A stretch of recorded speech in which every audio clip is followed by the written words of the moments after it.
마태복음 1장 1절에서 17절 중심으로 또 여러 가지 있어요. 누가복음 2장 8절, 그다음에 1절에서 7절 순서대로 있기 때문에 많습니다. 유튜브를 참고하시고 한번 제목만 따라합시다. 예수 탄생. 다시 한번 예수 탄생. 예수님의 탄생에 대해서 배웁니다. 우리는 이런 전체적인 과정을 봐야 돼요. 구약에서 흐를 때는 창출, 민수, 사사왕, 말라기까지의 과정을 배웠어요. 이것이 다 뭐라고 되어 있냐면은 역사순으로 기록이 되어 있다 그 말이에요. 역사순. 한번 더 합시다. 역사순. 시간의 흐름으로 성경을 봐야 이해가 된다. 이게 시간이 흐름을 모르고 읽으면 이해가 안 돼요. 그래서 이 말라기에서 끝 지점에서 결론을 맺은 것이 구약이었습니다. 이제는 구약은 우리는 다 읽었습니다. 구약을 읽고 신약을 배우게 됐습니다. 그래서 신약을 배우는 거예요. 신약은 구약을 끝나고 신약을 배우는데 그 신약 중간에 중간사라는 게 있어요. 이 중간이 이해하지 못하면 안 돼요. 그래서 400년이라는 중간에 세월이 있었어요. 그리고 항상 하나님은 구약의 그 아브라함부터 쭉 말씀하신 하나님이었어요. 근데 이 중간 신약의 예수 그리스도가 오시기 전에 400년에 아무 말씀도 하지 않으셨어요. 그 중간기회를 볼 줄 알아야 됩니다. 그런데 그 중간기에는 어떤 사건이 있었어요. 그래서 구약의 끝날 지점에 보면은 이런 그 이스라엘을, 여기는 이스라엘이거든요. 히브리 민족이거든요. 여기는 애굽이고, 여러분이 잘 보일지 모르겠어요. 아무튼 이 중심을 보면은 계속 이게 지배하는 나라들을 볼 수가 있어요. 그래서 이렇게 흘러 내려가요. 흘러 내려가는데 뚱뚱해져요. 나라들이 뚱뚱해지죠. 그래 뚱뚱해지죠. 그다음에 여기에 바벨론이거든요. 바벨론 다음에는 페르시아죠. 페르시아, 바사라고도 하죠. 그 나라가 그를 지배를 하게 돼요. 이 히브리를 이제 지배를 하게 된다는 거죠. 그리고 쭉 내려가다 보면 또 뚱뚱해지는 나라였어요. 헬라가 넘어가고 셀리우코스 헬라가 좀 잠깐 다스리다가 또 여기가 뚱뚱해져요. 보라색이 좀 뚱뚱해지죠. 보라색이 뭐냐면 로마 시대예요. 이렇게 이스라엘 백성이 세계사에 얽매여 있기 때문에 이걸 반드시 알아야 되죠. 그래서 이 로마 제국이 전 세계에 지배했을 때 이제 예수 그리스도께서 탄생하게 되는 거죠. 이런 과정. 그래서 예수님이 태어나시기 전에는 그 AD잖아요. 지금 예수님이 태어나기 전에는 로마가 세계를 지배한 시절이었다. 이 정도는 우리가 알고 있어야 돼요. 그래서 구약에서 우리가 다니엘을 통해서 보여줬던 것이 있어요. 다니엘은 것이 금신상을 보여주거든요. 그래서 금, 은, 노, 철. 그래서 이것이 바벨론 시대가 지나가면 바사 시대가 올 거다. 바사 시대가 되면 헬라 시대가 올 것이다. 헬라 시대가 되면 로마 시대가 올 것이다. 이 로마 시대가 로마 제국이 끝나면 이제 예수 그리스도가 재림을 다시 오실 것이다. 그래서 이 세계 정세는 우리가 흐름을 알아야 될 이유는 예수님의 재림과 관련이 있기 때문이에요. 그래서 이 세계의 정세를. 그래서 그때 당시 바벨론이 땅을 지배했고 또 페르시아는 더 커졌죠. 그 다음에 헬라는 더 크죠. 헬라, 그죠? 헬라 때 두 부분이 나눠져요. 그 저기 헬라 알렉산더가 빨리 죽은 바람에 제자의 셀리우코스와 프톨로미에게 땅을 나눠주는데 그 두 나라가 누구 이스라엘을 지배하기 때문에 두 부분으로 나눠지는 배경이죠. 그리고 로마가 얼마나 커요? 로마 전 세계 다 점령하죠. 이 로마 시대가 지금 끝났죠. 끝나고 지금 꽤 많은 시간이 지나죠. 이제 예수님이 재림만이 남아 있다. 이렇게 성경을 볼 줄 아는 안목이 있어야 된다. 근데 이제 성경을 보면은 구약의 전체 내용은 무엇을 얘기하냐? 그래서 구약의 전체 내용은 답시다. 오실 예수. 그래서 모든 초점은 사실 예수예요. 그러면 신약의 초점은 뭐냐? 답시다. 오셨던 예수, 다시 오실 예수. 그래서 성경 전체 이 인류의 역사는 예수 그리스도를 통하여 뭐 하고자 구원하고자 하는 그런 일이에요. 그래서 구약 그 중간 시대에 이름들이 많이 있어요. 이런 구약에는 없어요, 이름이. 근데 신약 성경책에 나오니까 헤롯 대왕, 분봉왕, 총독, 사내들인, 대제사장, 서기관, 바리새인, 그런 이런 이름들이 많이 나와요, 대주돼요. 그래서 요 이름들 사두개파, 열심당원, 뭐 에센네파, 이런 이름들이 대주돼요. 그래서 이 중간 시대에 발생된 이름이에요. 거기서 뭐요? 유대교 발생이에요. 유대교가 강력하게 일어난 거예요. 유대주의죠. 지금도 유대인들이 예수님을 안 믿죠. 유대교가 예수님을 죽인 거잖아요. 그래서 유대교는 아브라함의 조상으로만 믿는 거죠. 그죠? 예수님을 믿지 않아요. 지금도 유대인들이 예수님을 안 믿잖아요. 이런 흐름을 알아야 신약이 읽어져요. 갑자기 이 사람들이 나타났기 때문에 우리는 그걸 모르거든요. 그래서 신약에 와서 전체의 흐름을 우리가 한번 봐야 돼요. 그래서 신약은 사실은 마태, 마가, 누가, 요한 이렇게 기록이 되어 있어요. 그래서 신약도 역사서가 있고, 그죠? 역사를 얘기하는 역사서가 있고, 편지 서신이 있고, 계시록이 있어요. 구약도 그러잖아요. 역사서가 있고. 그래서 분류를 할 때 그 네 복음서하고 사도행전을 역사서로 보자. 그리고 바울이 쓴 13권의 책을 뭘로 본다? 편지 서신으로 본다. 그리고 바울 외에 쓴 편지들 어떻게 공동 서신으로 본다. 이렇게 돼 있어요. 그리고 계시록이 마지막 예수님의 재림을 얘기하고 있다. 그래서 이런 흐름을 알고 성경을 대해야 된다. 그래서 전체적인 흐름도 이렇죠. 이렇게 분류가 돼 있죠.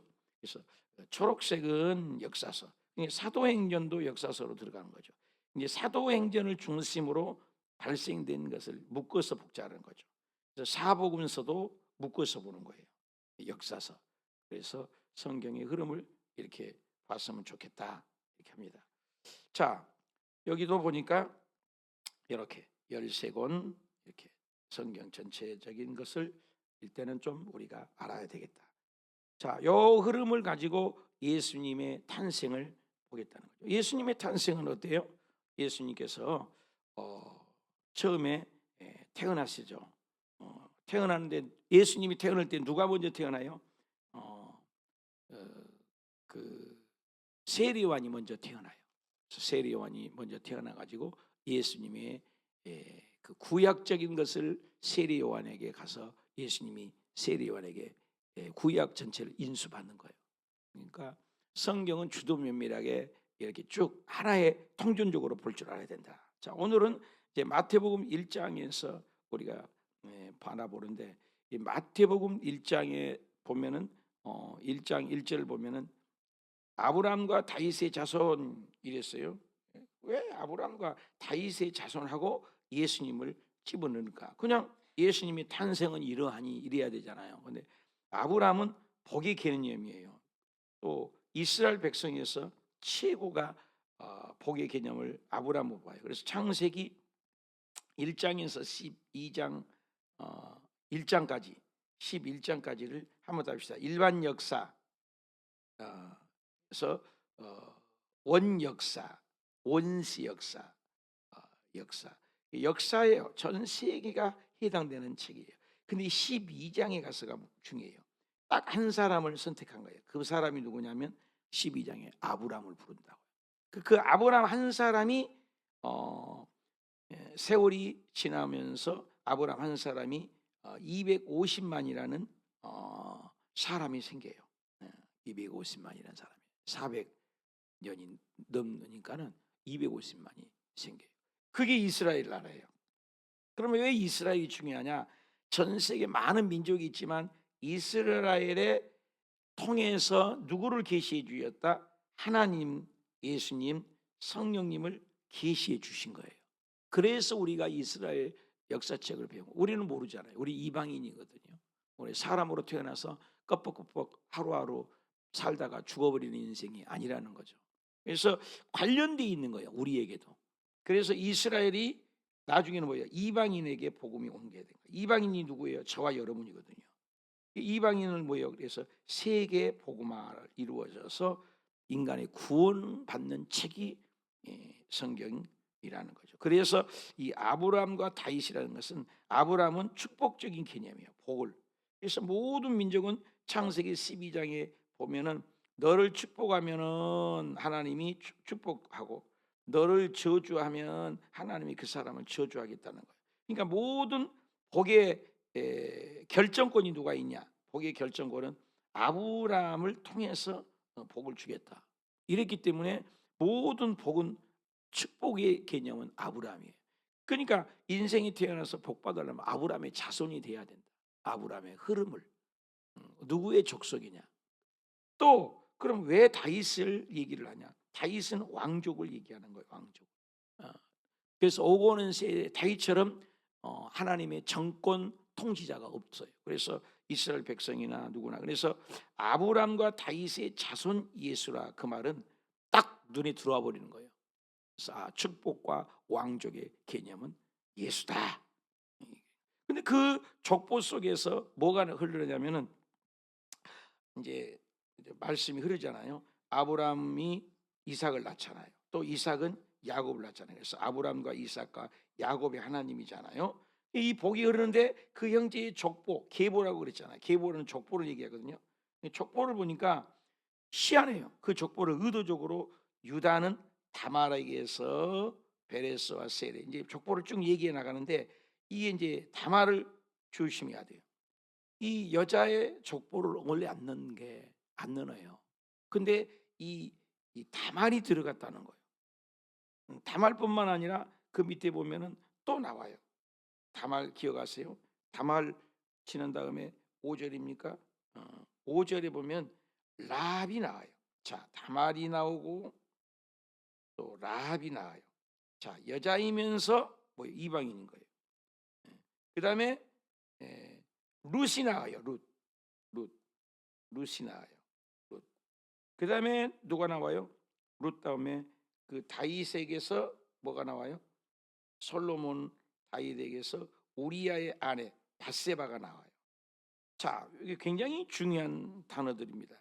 그래서 아까 뭐라 했어요? 다말. 또 누가 나와요? 라합. 이걸 봐야 돼요. 라합. 그다음에 룻 또 나와. 또 누가 나와요? 밧세바. 자, 예수님의 족보가 깨끗해야 되잖아요. 그런데 성경은 이걸 의도적으로 기록을 했어요. 다말은 그 시아버지하고 잠을 자서 자손을 이어요. 그러니까 세상적으로 봤을 때는 좀 부정적이죠. 라합은 창녀예요. 그렇잖아요. 창녀예요.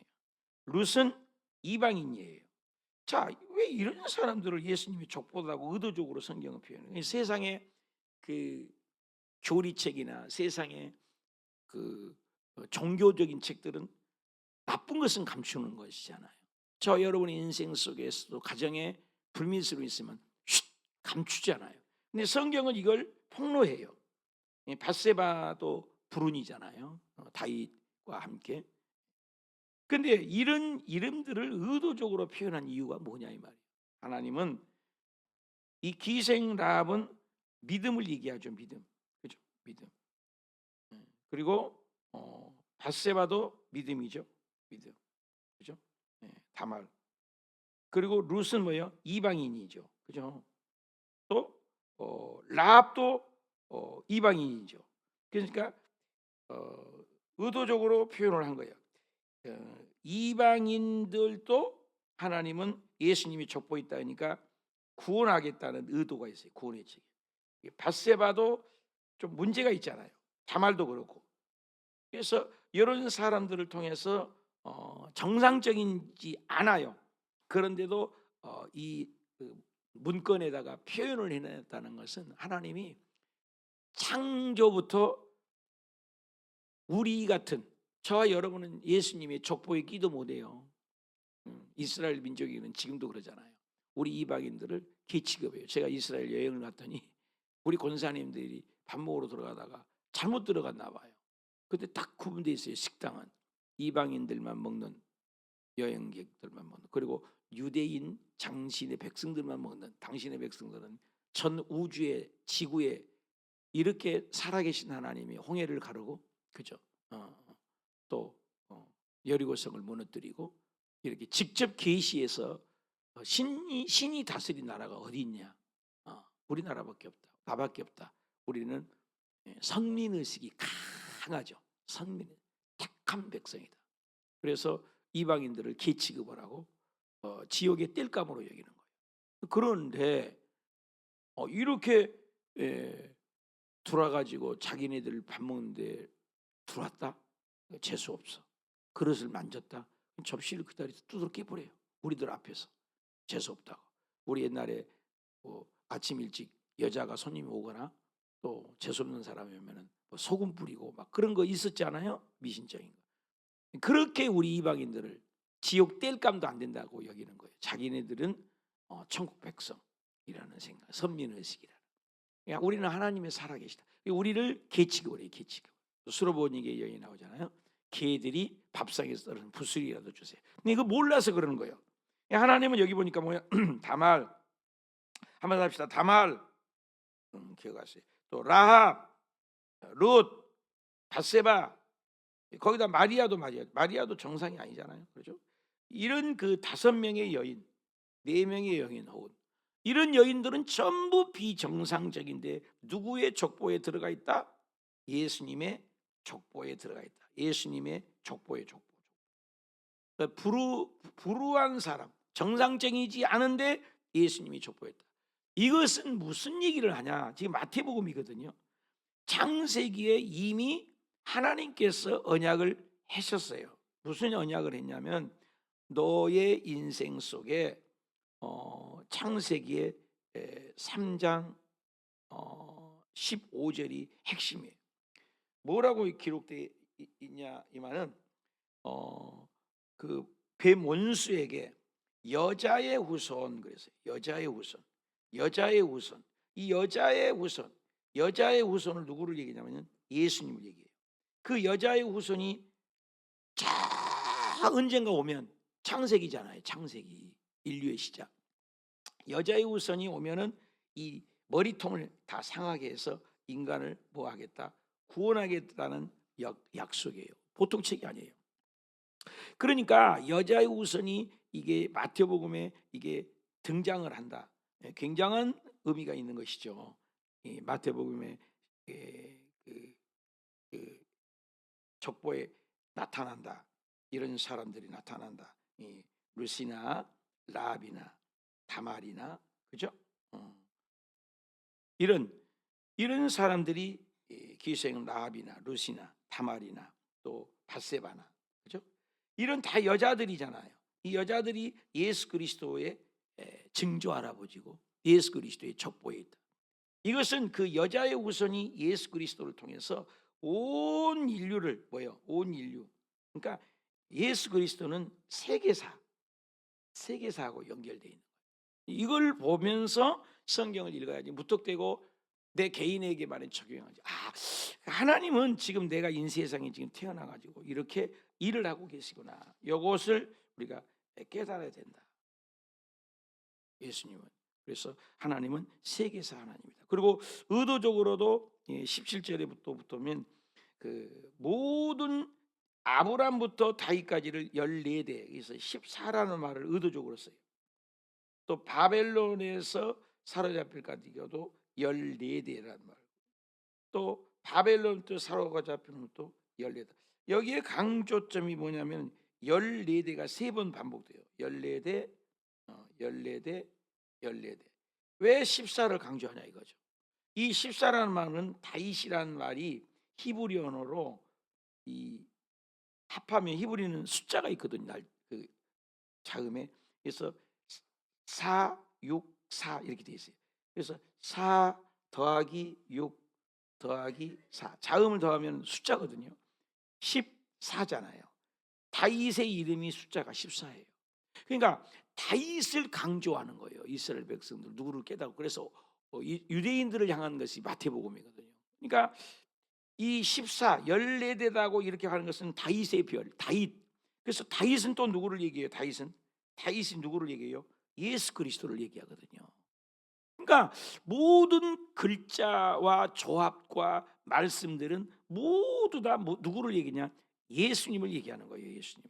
그러니까 우리가 성경을 읽을 때 그렇게 알고 성경을 읽어야 된다. 자, 다윗의 동네. 그래서 의도적으로 성경은 자꾸 다윗을 끄집어내요. 그래서 다윗을 통해서 누가 왔다고 얘기를 하고 싶으냐면 예수 그리스도. 또 아브라함의 씨라고 얘기를 해요. 예수 그리스도. 요걸 얘기해요. 그래서 성경에 이사야나 이제 에레미야나 에스겔이나 어떤 다니엘 이런 모든 선지자들은 한결같이 초점을 누구를 얘기하냐면 예수님을 얘기하고 있다는 거예요. 이런 초점으로 성경을 봐야 구속사적으로 보는 거예요. 구속사. 그래서 이걸 잘못 해석하니까 누가 되는 거예요? 구속사가 이만희가 되고 신천지가 되고 이초석이 되고 이렇게 되는 거예요. 그 사람들이 교주가 되는 거예요. 우리 기독교 정통교회는 그렇지 않잖아. 이런 모든 해석을 뭘로 보냐? 구원으로 본다는 거. 구원. 그래서 구원에 대한 책이에요. 우리 인생이 어저께도 우리 누구요? 김의태 성도님이 천국을 가셨습니다만 2주 전에만 해도 살아서 이 자리에서 하늘 가는 밝은 길을 부르고 그러셨잖아요. 그러니까 그렇게 가는 거예요. 화면도 바꾸셨다가. 그러니까 다 가요. 뭐 태어나는 데는 순서가 있잖아요. 죽는 데는 순서가 없어요. 우리 아침에도 보니까 이상극 집사님이 무슨 데이트볼 좀 하다가 허리를 삐개서 일어나지도 앉지도 못해서 기도하고 그러셨습니다. 그렇게 다칠 때 누가 알았겠어요? 모른다니까요. 나는 윤석열 대통령 요즘에 보면서 참 너무나 안 됐어요. 그렇게 내 앞날이 감옥에서 나오지도 못하고 저렇게 그 대통령이 뭐 대단한 거 아니야? 근데 초췌한 모습을 볼 때 한치 앞으로 교통사고도 그러잖아요. 아무도 장담할 수 없는 거예요. 저도 그렇고 여러분도 그렇고. 그러니까 이 구원의 개념으로 보라는 거예요. 구원의 개념. 그래서 모든 것은 구원.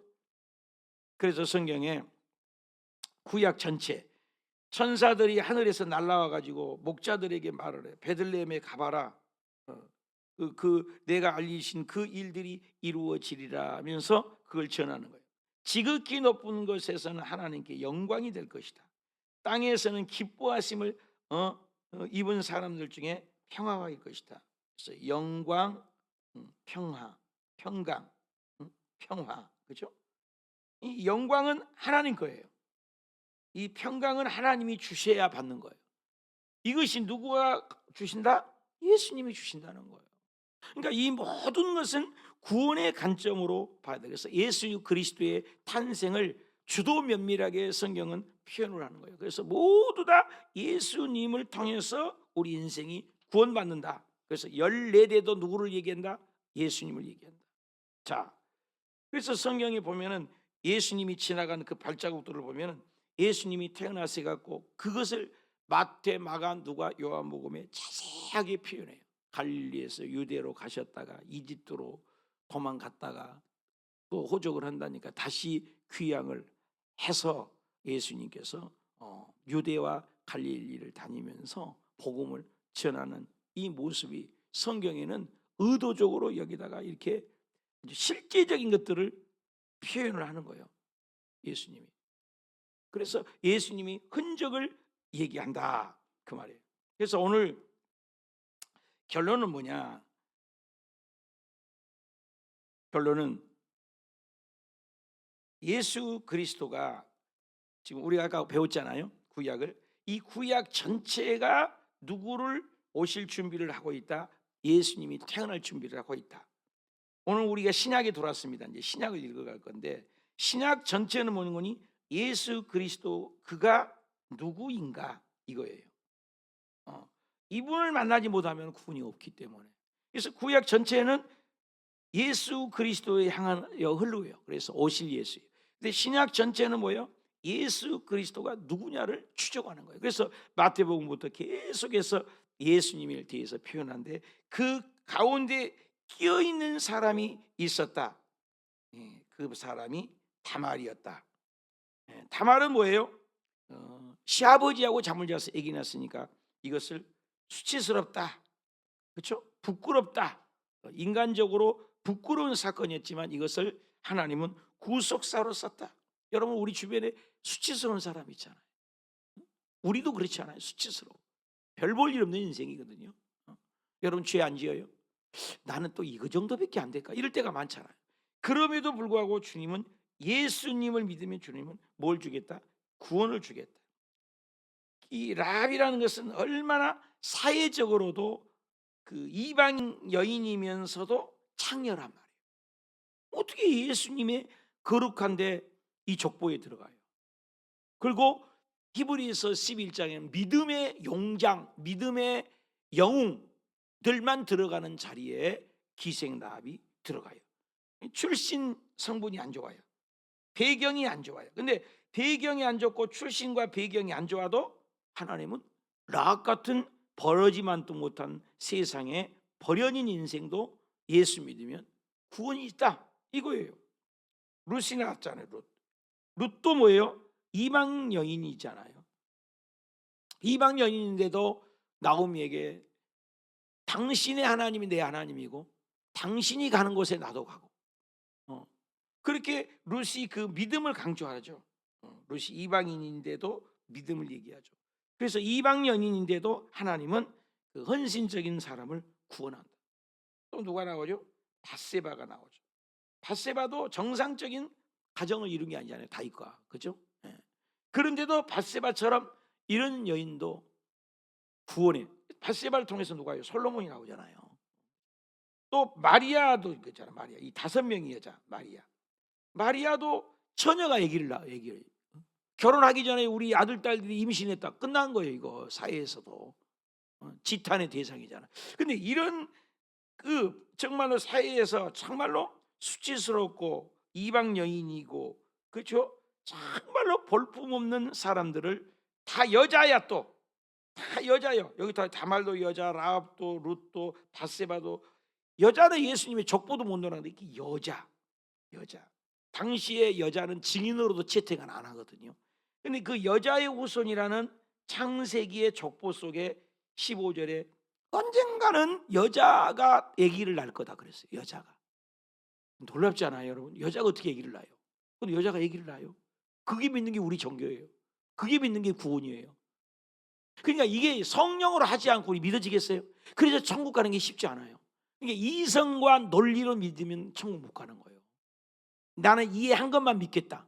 저 사람은 내 모든 것이 내가 잣대야, 내가 기준이야. 그 예수 잘못 믿는 거예요. 왜 당신이 기준이야? 여러분, 교회 안에서 그런 경우 많잖아요. 모든 기준은 성경이 기준이에요. 믿으시면 하면 성경이 그렇다면 그런 거라니까요. 그래서 저와 여러분이 이 예수님의 족보를 통해서 하나님은 이렇게 수치스럽고 별 볼 일 없고 버림받고 인정받지 못하고 세상에서 지탄받아야 할 대상임에도 구원해 줬다면, 저와 여러분도 뭐예요? 솔직한 얘기로 이방인이라고 천국 갈 자격이 있는 족보가 아니에요. 우리 목에 힘줄 필요가 없다니까요. 그런데도 하나님이 나를 사랑해서 당신의 자녀 삼아 주시고 천국 백성 되게 하시고, 얼마나 감사해요. 여러분, 이방인이에요 우리는. 그런데도 예수님을 믿기만 하면 사랑하는데 자녀로 삼아 주신 세계사 하나님을 볼 줄 알면서 오늘 또 보내주신 마태복음부터 예수님이 그래서 족보가 정말로 세상적으로는 지저분하고 그 수치스럽고 낯뜨겁고, 그런데도 예수님은 기만한다. 놀랍지 않아요? 그것이 성경책이요. 우리의 그러니까 이성으로 예수 믿는 건 안 돼요. 옳고 그름을 자꾸 판단하면 안 돼요. 구원에 관한 책, 얼마나 하나님의 사랑이 위대한지. 그래서 성경 읽을 때 하나님하고 똑같은 것을 공유적 속성이다 그래요. 하나님하고 다른 것이 있어요.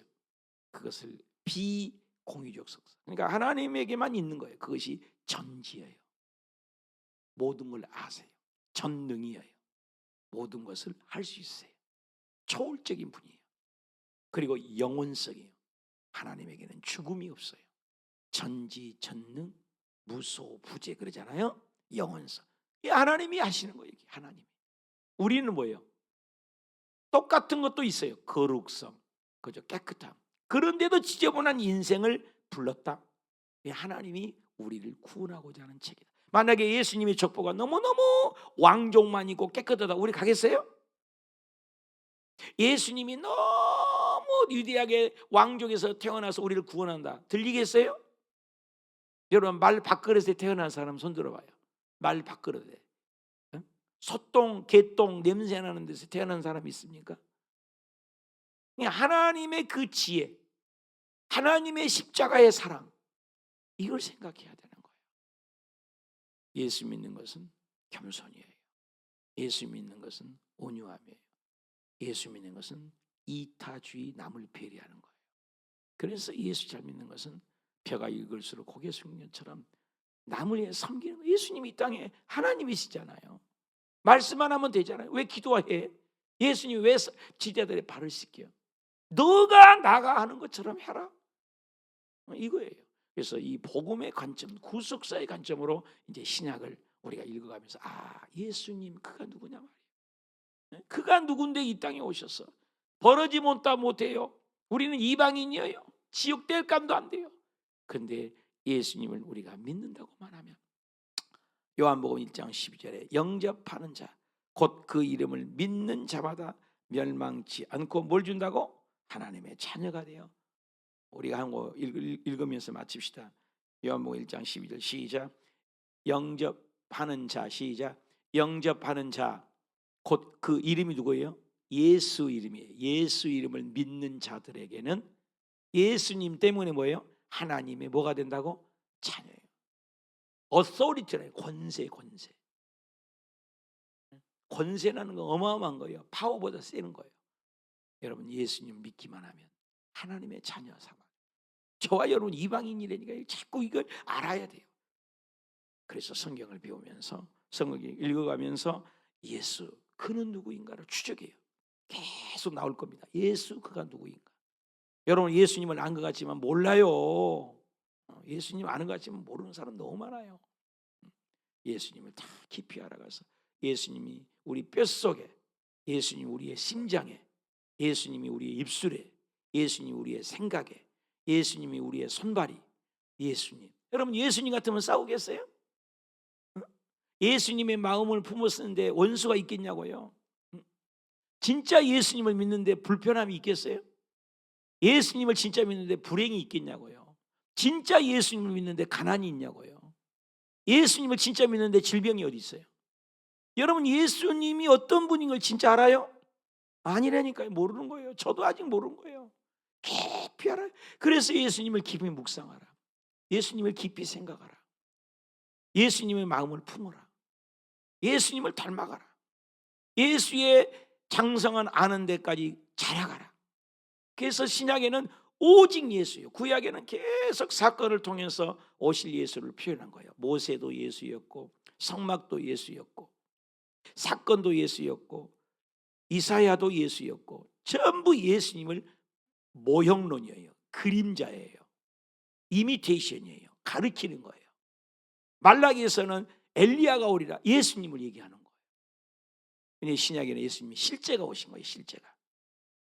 구약은 나무 뿌리와 같다면 신약은 열매예요. 뿌리는 안 보이잖아요. 나무는 보이잖아요. 나무가 열매를 맺어 보니까 예수네, 그러는 거예요. 그래서 성막에 번제단도 예수님이고, 물두봉도 예수이고, 촛대도 예수고, 떡상도 예수고, 향단도 예수고, 법궤도 예수예요. 울타리도 예수예요. 모든 기구도 예수예요. 이걸 잘 알아야 돼요. 그래서 온통 예수님의 구속사를 얘기하는 거예요. 신약에 와서는 뭐예요? 예수님이 오셨는데 죽이잖아요. 모르니까 죽이는 거예요. 오늘 똑같아. 그들이 죽였다고? 그렇게 보면 안 돼요. 내가 죽인 거예요. 오늘 또 예수님을 또 죽이는 거예요. 여러분, 내 꼬라지 내는 것, 오늘 또 평화롭지 못한 것, 오늘 또 내 주장 센 것, 예수 죽인 거예요. 또 예수님 모르는 거라니까요. 예수 믿으면 천국이라니까요. 천국이 못 이루잖아요. 지금 아프잖아요. 문제 있잖아. 예수님 못 믿는 거예요. 예수님 믿는 천국은 뭐예요? 죽음도 없잖아요. 해함도 없잖아요. 아픔도 없잖아요. 진짜 예수합니까? 진짜 예수화 됐습니까? 끊임없는 예수님을 묵상하는 거. 오늘 예수님 잘 만나고 이렇게 지저분한 인생, 다말 같은 인생, 밧세바 같은 인생, 룻과 같은 인생, 응? 이런 버림받은 인생이었지만 예수님 때문에 구원받구나, 내가 그렇구나, 나에게 적용하며 예수님 그 한 분만을 바라보며 오늘 또 나갈 때 하나님의 놀라운 은총과 축복과 행복과 기쁨을 줄 줄 믿습니다. 기도합시다. 하나님 아버지,